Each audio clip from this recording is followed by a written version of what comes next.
inyenzi ntibacike, niri mu nda muyikuremo, inyenzi yikuze irakwisubirana. Pawa pawa, umuhutu ntagapfe. Urwo ni urusaku rw'amajwi y'interahamwe kubw'Imana Françoise w'imyaka 59 y'amavuko atazibagirwa mu buzima bwe, yumvise mu mwaka w'1994 ubwo jenoside yakorerwaga abatutsi. Yari umubyeyi utwite. Mu kiganiro yagiranye n'ikinyamakuru cy'Imvaho Nshya, yagarutse ku nzira y'umusaraba yanyuzemo muri ibyo bihe. Yari akeneye kwiyitaho no kwitaho nk'umubyeyi, ariko agasanganizwa yicwa rubozo.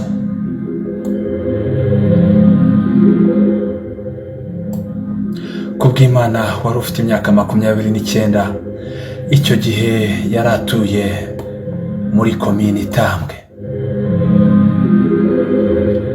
Yari iyobowe n'uwitwaga Hasani Murindabyuma muri prefecture ya Gitarama. Ubu ni mu karere ka Ruhango, intara y'Amajyepfo.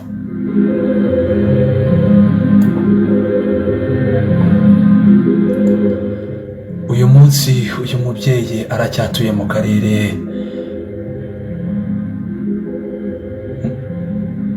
mu murenge wa Ruhango, akagari ka Ntenyo. Jenoside yakorewe abatutsi mu mwaka w'1994 yabaye atwite umwana w'umuhungu, ariko bitewe n'ibyo yabonye, umwana we yavukanye ibikomere ndetse n'ubu ahorana ihungabana.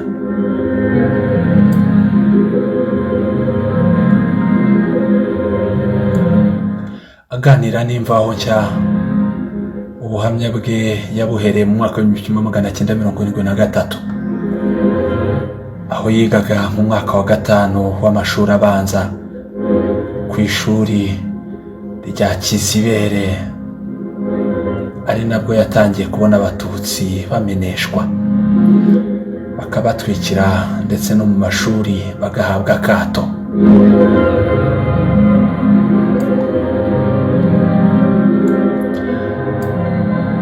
Ati nigaga mu mwaka wa 5, baratubwiraga ngo abatutsi bajya ukwabo n'abahutu kwabo, bakabareba mu maso bagahita bavuga ngo uyu si uwacu. Bakabareba mu biganza, bakabareba no ku gitsitsino, ubwo abandi banyeshuri bagahita badukomera. Nyuma kubw'Imana Françoise yagiye gusura nyirasenge wari utuye Ishyogwe, ni muri Muhanga y'ubu. Ubu akaba ari mu karere ka Muhanga nyine. Asanga wari umuturanyi we witwaga Oswalidi yishwe n'abanyeshuri b'Ishyogwe bamutwitse.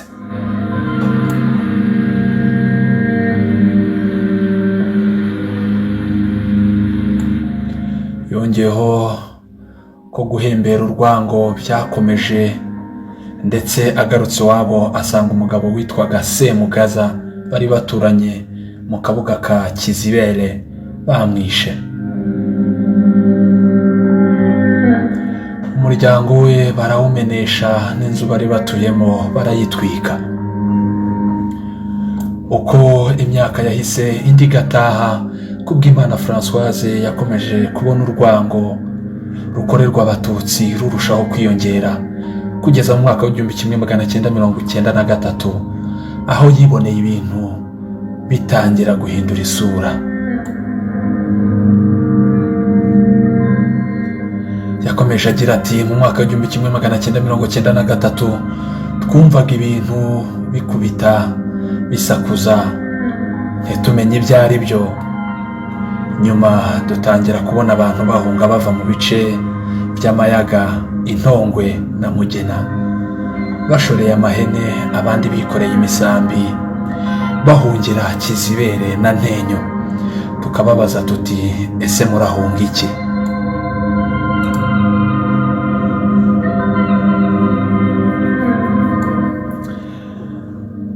Baradusubizaga bati icyo duhunga namwe muraje mukibone.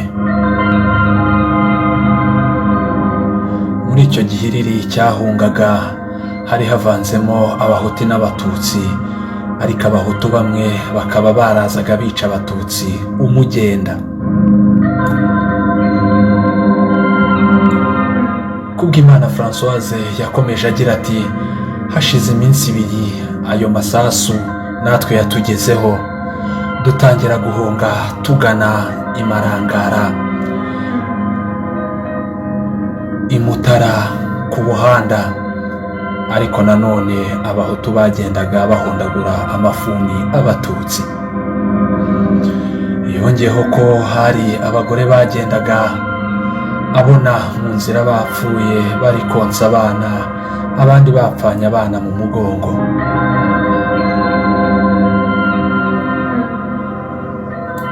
Byageze mu mwaka wa 1994, Françoise yarashatse umugabo witwa Rubereti ahitwa Imahembe, ndetse ahita anasama inda.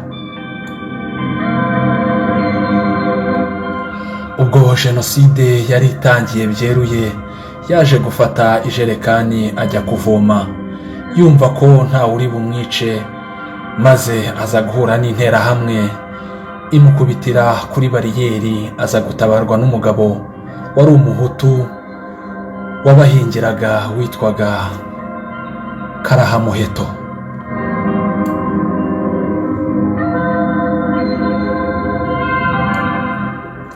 Interahamwe yaravuze iti ubundi ubuntu bumeze gutya buracyariho,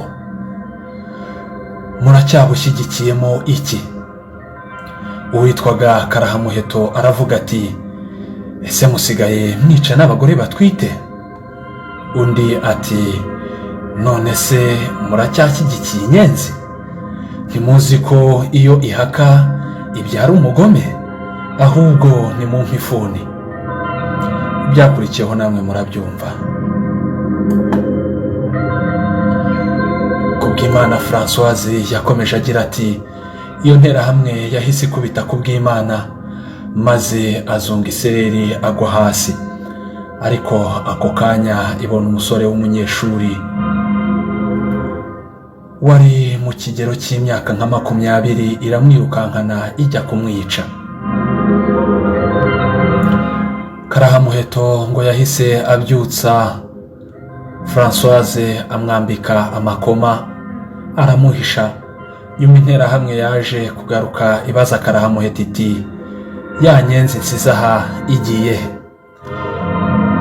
Karahamuheto ati ese ntusize umwishe?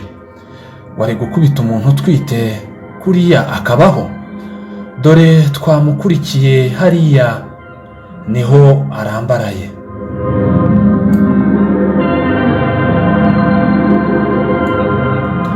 Interahamwe imaze kugenda, Karahamuheto yabwiye ko nagenda yambaye amakoma atyo ntacyo ari bube, maze arataha.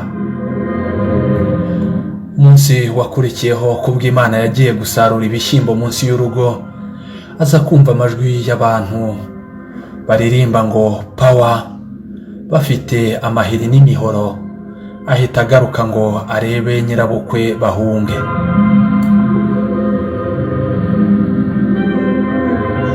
Françoise yakomeje agira ati nabonye abantu bakenyeye ya makoma bafite imihoro ishashagirana n'amahiri baririmba ngo power power. Ubwo ngaruka mu rugo niruka kwa mabuke kuko abagabo bacu bari barahunze. Ndamubwira nti tugende byakomeye. Bahise bajya kwihisha mu rubingo rwari hepfo aho hari amasaka ndetse n'ibisheke, maze babibundamamo ariko abagore b'abahutukazi bakajya babateramo amabuye bavuga bati, dore ngiziriye inyenzi ngo barebe ko tuvamo ariko tuguma kwihisha. Kubw'Imana avuga ko bamaze mu gihuru iminsi 2, nyuma baza kumva undi mugabo w'umuhutu wabahingiraga witwa Ndorayabo abaza niba abo kwa Donati babishe babamaze.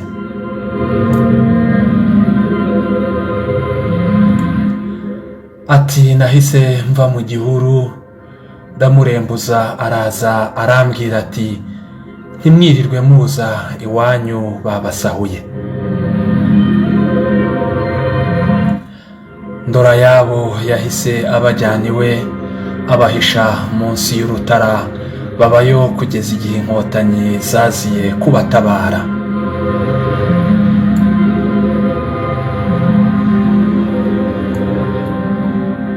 Ndorayabo yakomezaga ababwira amakuru y'uko ibintu bimeze, abamaze kwicwa ndetse n'aho inkotanyi zigeze ziza kubatabara. Ati, nyuma yaratubwiye ngo inkotanyi zaje nituze dutahe. Kubw'Imana na nyirabukwe basubiye iwabo, ariko hari harahindutse amatongo gusa. Barahaba bafite ubwoba, ndetse inkotanyi zikomeza kubaba hafi zibaha ibyo kurya. Nyuma baza kubona ubuzima bushoboka. Umuhungu we yavukanye ihungabana mu mwaka 1995, nibwo kubw'Imana yabyaye umwana w'umuhungu, ariko aza kuvukana ibikomere kuko yahoranaga ihungabana, yikanga akiri uruhinja ndetse akarira cyane. Yarabikuranye ku buryo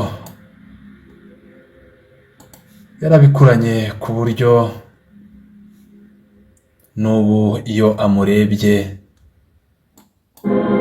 amubonamo ihungabana.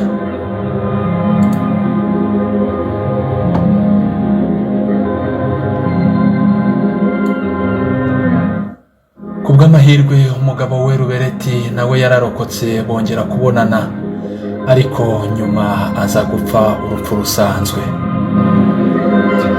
Kubw'Imana na Ndorayabo wabahishe bakomeje kubana mu mahoro, kandi na n'ubu we aracyariho, ubatuye mu kagari ka Ntenyo, umurenge wa Byimana, mu karere ka Ruhango.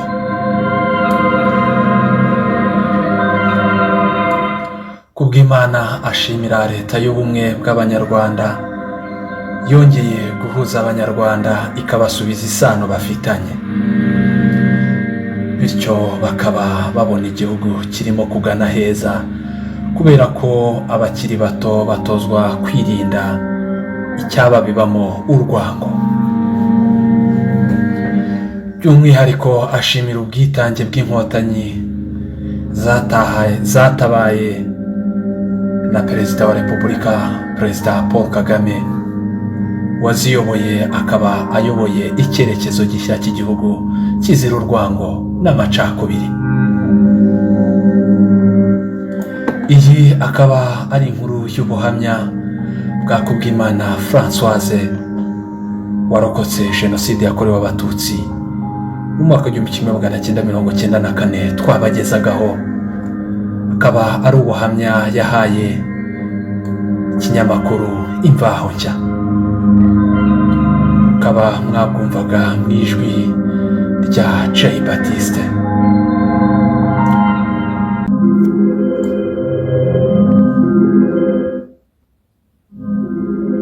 Inyenzi ntibacike, niri mu nda muyikuremo, inyenzi yikuze irakwisubirana. Power, power, umuhutu ntagapfe. Urwo ni urusaku rw'amajwi y'interahamwe Kubwimana Françoise w'imyaka 59 y'amavuko atazibagirwa mu buzima bwe, yumvise mu mwaka w'1994 ubwo jenoside yakorerwaga abatutsi. Yari umubyeyi utwite. mu kiganiro yagiranye n'ikinyamakuru cy'Imvaho Nshya yagarutse ku nzira y'umusaraba yanyuzemo muri ibyo bihe yari akeneye kwiyitaho no kwitaho nk'umubyeyi, ariko agasanganizwa iyicwa rubozo.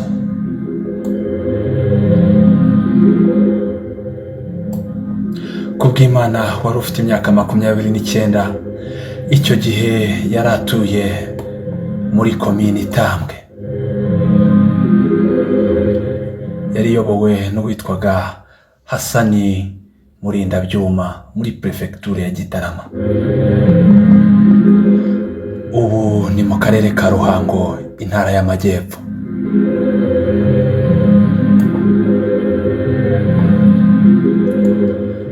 Uyu munsi uyu mubyeyi aracyatuye mu karere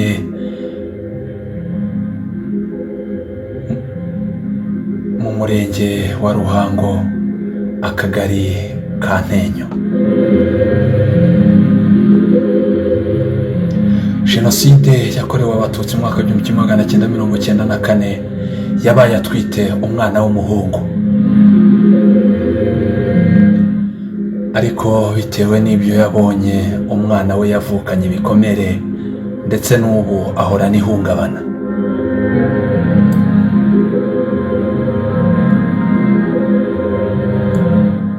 Aganira n'Imvaho Nshya, ubuhamya bwe yabuhereye mu mwaka w'1973 aho yigaga mu mwaka wa 5 w'amashuri abanza ku ishuri rya Kizibere, ari nabwo yatangiye kubona Abatutsi bameneshwa, bakabatwikira ndetse no mu mashuri bagahabwa akato.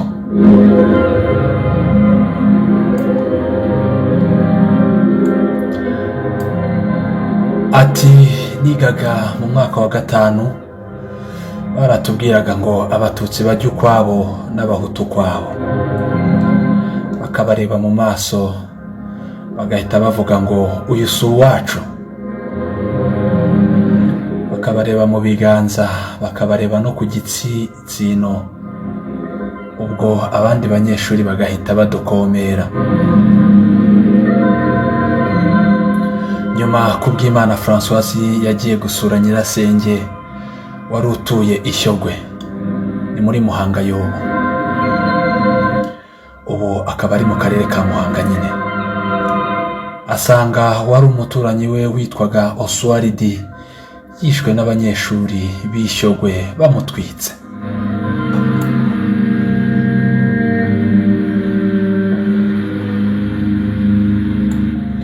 Yongeyeho ko guhembera urwango byakomeje, ndetse agarutse iwabo asanga umugabo witwaga Semugaza bari baturanye mu kabuga ka Kizibere bamwishe. Umuryango we barawumenesha, n'inzu bari batuyemo barayitwika. Uko imyaka yahise indi gataha, kubw'Imana Françoise yakomeje kubona urwango rukorerwa Abatutsi rurushaho kwiyongera kugeza mu mwaka w'1993 aho yiboneye ibintu bitangira guhindura isura. Yakomeje agira ati mu mwaka w'1993 twumvaga ibintu bikubita bisakuza ntitumenye ibyo ari byo. Nyuma dutangira kubona abantu bahunga bava mu bice by'Amayaga, Intongwe na Mugena, bashoreye amahene, abandi bikoreye imisambi, bahungira Kizibere na Ntenyo. Tukababaza tuti ese murahunga iki?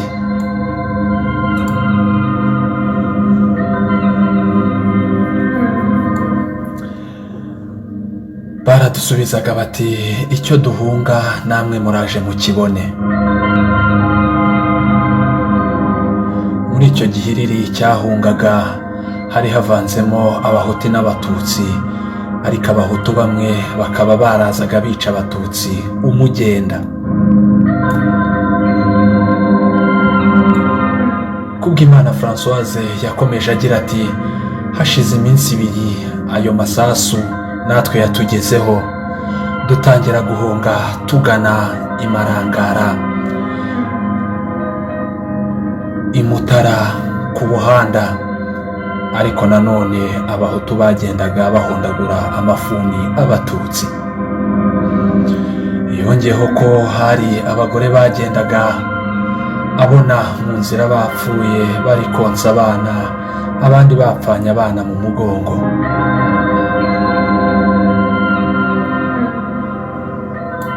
Byageze mu mwaka w'1994, Françoise yarashatse umugabo witwa Rubereti ahitwa Imahembe, ndetse ahita anasama inda. Ubwo jenoside yari itangiye byeruye, yaje gufata ijerekani ajya kuvoma, yumva ko ntawe uri bumwice, maze aza guhura n'interahamwe imukubitira kuri bariyeri. Aza gutabarwa n'umugabo wari umuhutu wabahingiraga witwaga Karahamuheto.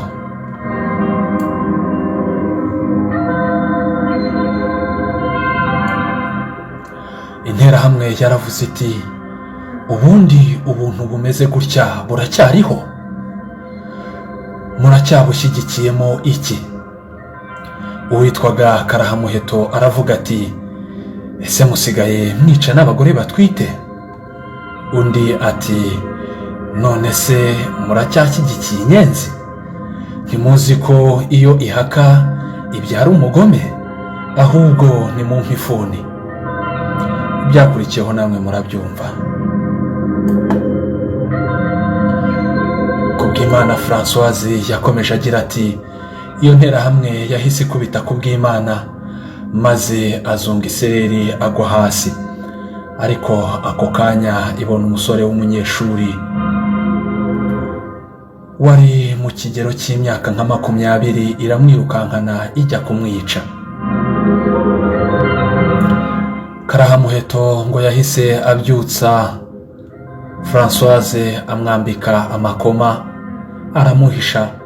Nyuma interahamwe yaje kugaruka ibaza Karahamuheto iti, ya nyenzi nsize aha igiye? Karahamuheto ati, ese ntusize umwishe? Wari gukubita umuntu utwite kuriya akabaho? Dore twamukurikiye hariya niho arambaraye.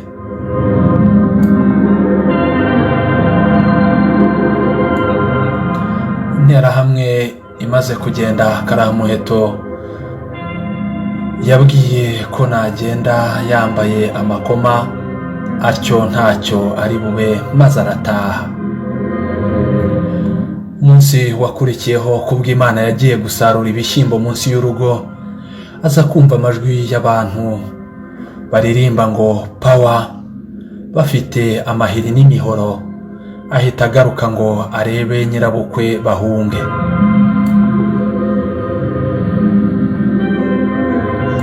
Françoise yakomeje agira ati, nabonye abantu bakenyeye ya makoma bafite imihoro ishashagirana n'amahiri baririmba ngo pawa pawa. Ubwo ngaruka mu rugo niruka kwa mabuke, kuko abagabo bacu bari barahunze. Ndamubwira nti, tugende byakomeye.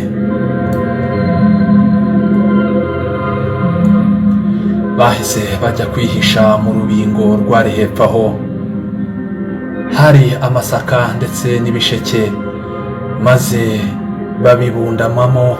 Ariko abagore b'abahutukazi bakajya babateramo amabuye bavuga bati, dore ngiziriye inyenzi, ngo barebe ko tuvamo, ariko tuguma kwihisha. Kubwimana avuga ko bamaze mu gihuru iminsi 2, nyuma baza kumva undi mugabo w'umuhutu wabahingiraga witwa Ndorayabo abaza niba abo kwa Donati babishe babamaze.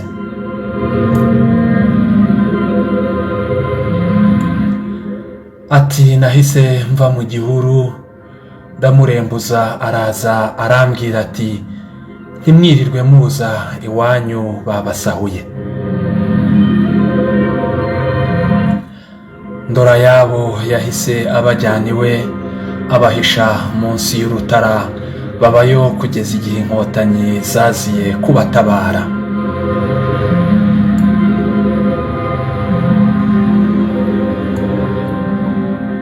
Ndora yabo yakomezaga ababwira amakuru y'uko ibintu bimeze, abamaze kwicwa ndetse n'aho inkotanyi zigeze ziza kubatabara. Ati nyuma yaratubwiye ngo inkotanyi zaje nituze dutahe. Kubw'Imana na nyirabukwe basubiye iwabo, ariko hari harahindutse amatongo gusa. Barahaba bafite ubwoba ndetse inkotanyi zikomeza kubaba hafi zibaha ibyo kurya. Nyuma baza kubona ubuzima bushoboka. Umuhungu we yavukanye ihungabana mu mwaka w'1995 nibwo kubw'Imana yabyaye umwana w'umuhungu, ariko aza kuvukana ibikomere kuko yahoranaga ihungabana yikanga akiri uruhinja ndetse akarira cyane. Yarabikuranye ku buryo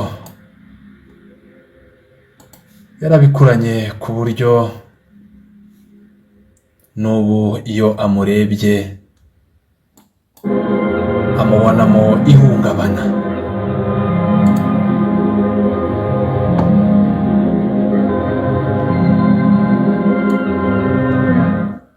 Kubw'amahirwe umugabo we Rubereti nawe yararokotse bongera kubonana, ariko nyuma aza gupfa urupfu rusanzwe. Kubw'Imana na Ndora yabo wabahishe bakomeje kubana mu mahoro, kandi na n'ubu we aracyariho. Ubatuye mu kagari ka Ntenyo, umurenge wa Byimana, mu karere ka Ruhango.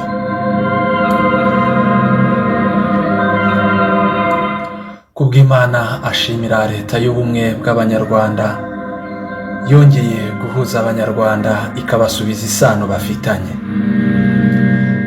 bityo bakaba babona igihugu kirimo kugana heza, kubera ko abakiri bato batozwa kwirinda icyababibamo urwango. By'umwihariko ashimira ubwitange bw'inkotanyi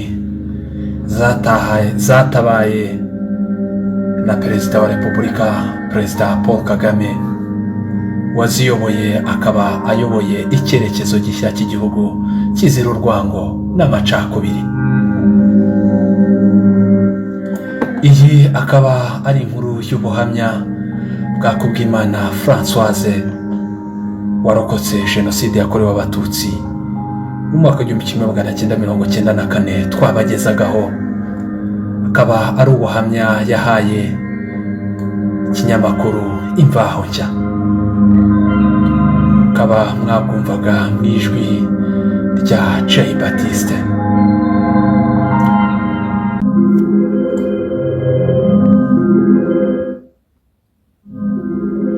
Inyenzi ntibacike, niri mu nda muyikuremo, inyenzi yikuze irakwisubirana. Pawa pawa, umuhutu ntagapfe. Urwo ni urusaku rw'amajwi y'interahamwe Kubwimana Françoise w'imyaka 59 y'amavuko atazibagirwa mu buzima bwe, yumvise mu mwaka w'1994 ubwo Jenoside yakorerwaga Abatutsi. Yari umubyeyi utwite. Mu kiganiro yagiranye n'ikinyamakuru cy'Imvaho Nshya, yagarutse ku nzira y'umusaraba yanyuzemo muri ibyo bihe. Yari akeneye kwiyitaho no kwitaho nk'umubyeyi, ariko agasanganizwa iyicwa rubozo.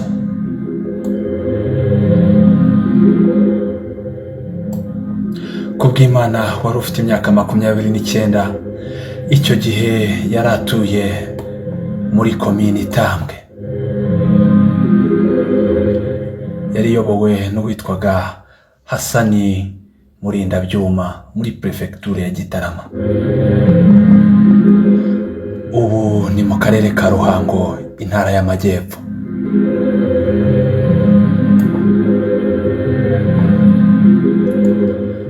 Uyu munsi uyu mubyeyi aracyatuye mu karere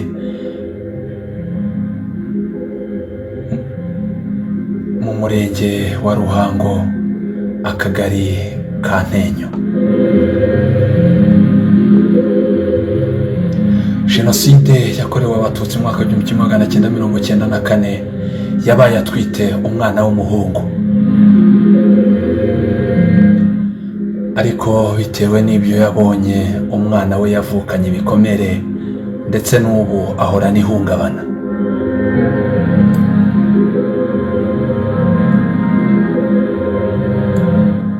Aganira n'Imvaho Nshya, ubuhamya bwe yabuhereye mu mwaka w'1973 aho yigaga mu mwaka wa 5 w'amashuri abanza ku ishuri rya Kizibere, ari nabwo yatangiye kubona Abatutsi bameneshwa, bakabatwikira ndetse no mu mashuri bagahabwa akato.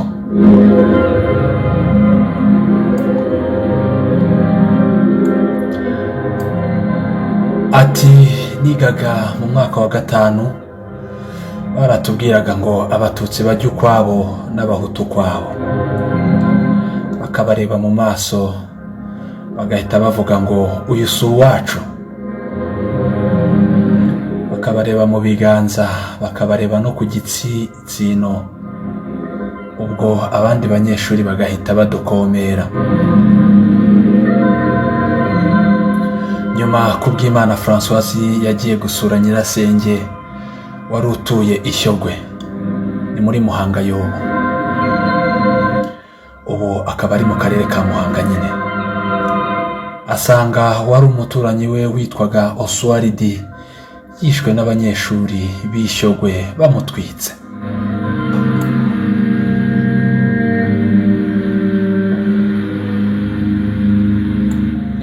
Yongeyeho ko guhembera urwango byakomeje, ndetse agarutse iwabo asanga umugabo witwaga Semugaza bari baturanye mu kabuga ka Kizibere bamwishe. Umuryango we barawumenesha, n'inzu bari batuyemo barayitwika. Uko imyaka yahise indi gataha, Kubwimana Françoise yakomeje kubona urwango rukorerwa Abatutsi rurushaho kwiyongera kugeza mu mwaka w'1993 aho yiboneye ibintu bitangira guhindura isura. Yakomeje agira ati mu mwaka w'1993 twumvaga ibintu bikubita bisakuza, ntitumenye ibyo ari byo. Nyuma dutangira kubona abantu bahunga bava mu bice by'Amayaga, Intongwe na Mugena, bashoreye amahene, abandi bikoreye imisambi, bahungira Kizibere na Ntenyo. Tukababaza tuti ese murahunga iki?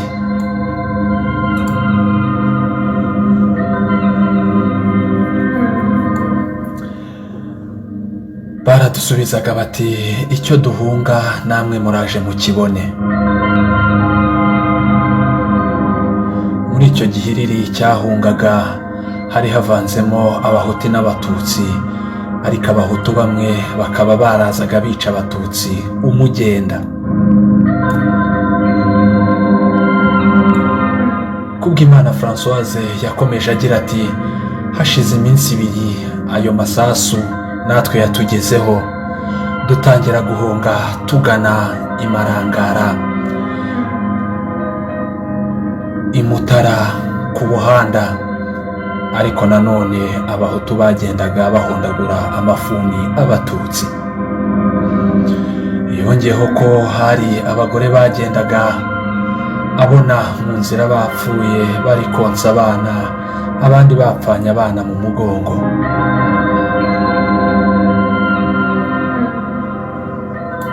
Byageze mu mwaka w'1994 Françoise yarashatse umugabo witwa Rubereti ahitwa Imahembe ndetse ahita anasama inda.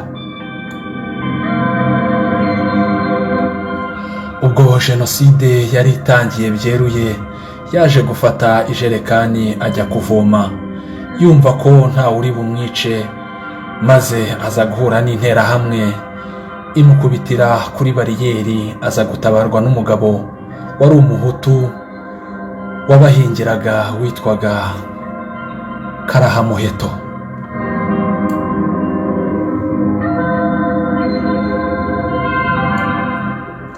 Interahamwe yaravuze iti, ubundi ubuntu bumeze gutya buracyariho?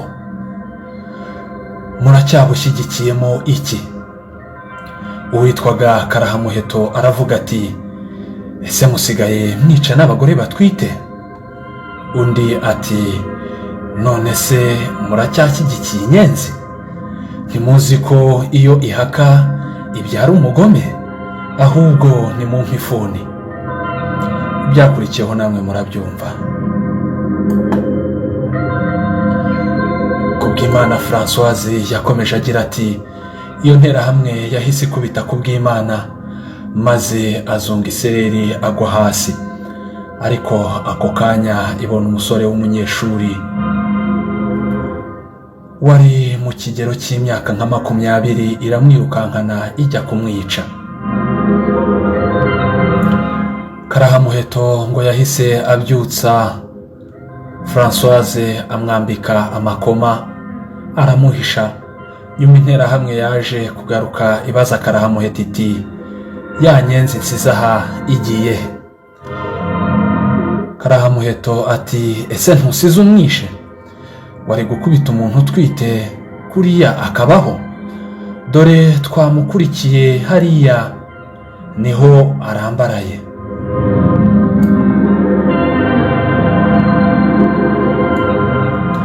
Interahamwe imaze kugenda, Karahamuheto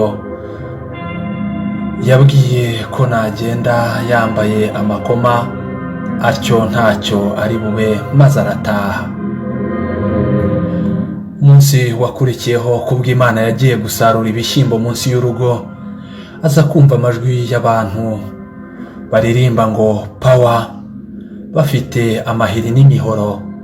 Ahita agaruka ngo arebe nyirabukwe bahunge.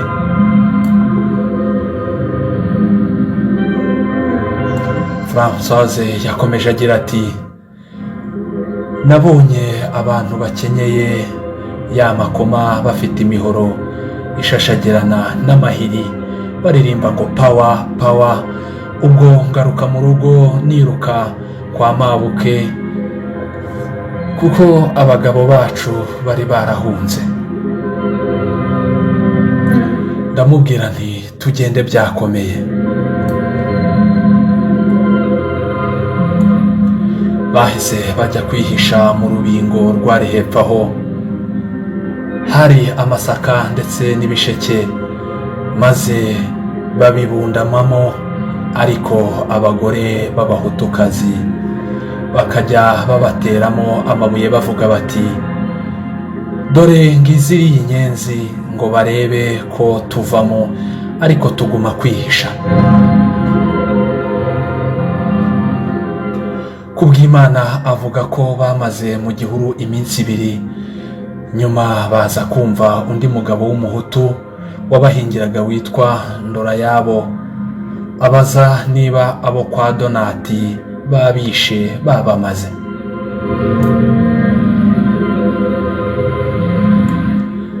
Ati, nahise mva mu gihuru ndamurembuza, araza arambwira ati, ntimwirirwe muza iwanyu babasahuye.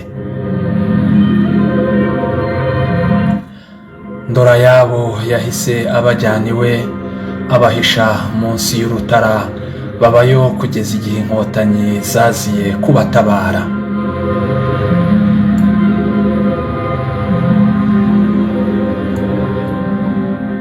Ndorayabo yakomezaga ababwira amakuru y'uko ibintu bimeze, abamaze kwicwa ndetse n'aho inkotanyi zigeze ziza kubatabara. ati nyuma yaratubwiye ngo inkotanyi zaje nituze dutahe. Kubw'Imana na nyirabukwe basubiye iwabo, ariko hari harahindutse amatongo gusa. Barahaba bafite ubwoba, ndetse inkotanyi zikomeza kubaba hafi zibaha ibyo kurya.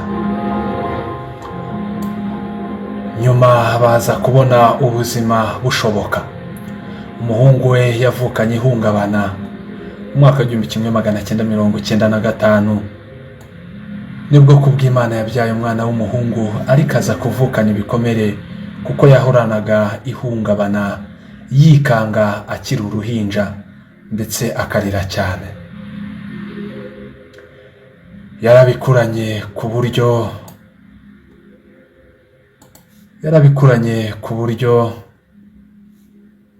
n'ubu iyo amurebye amubonamo ihungabana.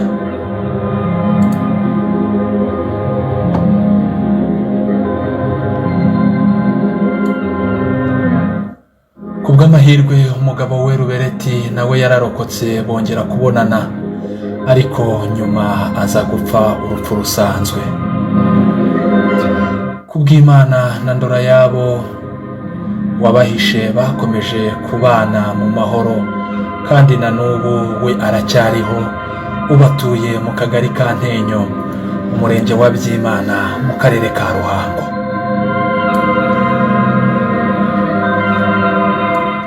Kubw'Imana ashimira leta y'ubumwe bw'Abanyarwanda, yongeye guhuza Abanyarwanda ikabasubiza isano bafitanye,